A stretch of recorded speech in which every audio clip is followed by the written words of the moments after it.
सभी को जय सिया राम। बेटी सुहाग गीत।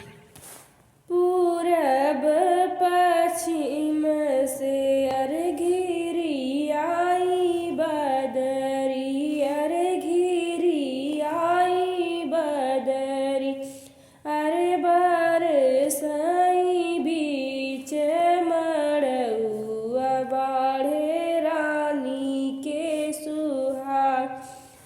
भीतरा से निकली है बेटी हो कवनी दे, अरे बेटी हो कवनी दे, अरे भैली देवड़िया के ठाढ़ बाढ़ई न रानी के सुहाग।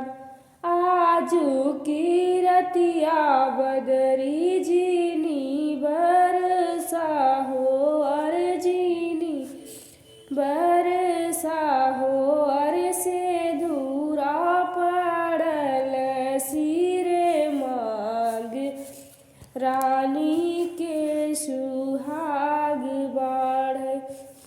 अरे से धूरा पड़ल सिर मांग रानी के सुहाग बाढ़।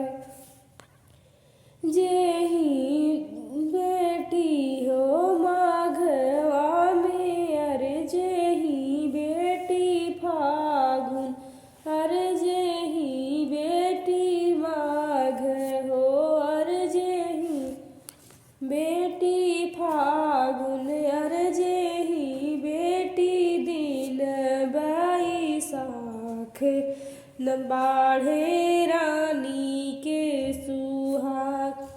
आप नाही बरसब, आप नाही बरसब ये मोरी बेटी, अरे मोरी बेटी, अरे घूमरी घूमरी ला उभैया कास रानी के सुहाग बाढ़ई।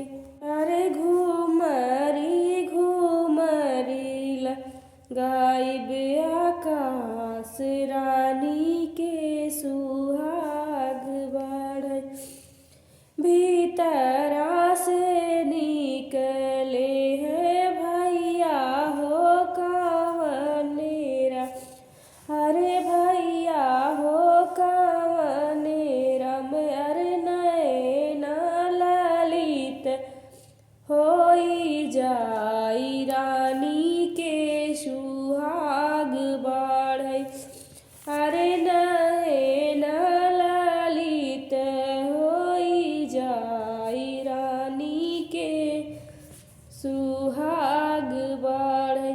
सोने के छत्र छवई बई मोरी बहिनी, अरे छवई बई मोरी बहिनी, अरे से धूरा पड़ल सिर मांग रानी के सुहाग बाढ़ई।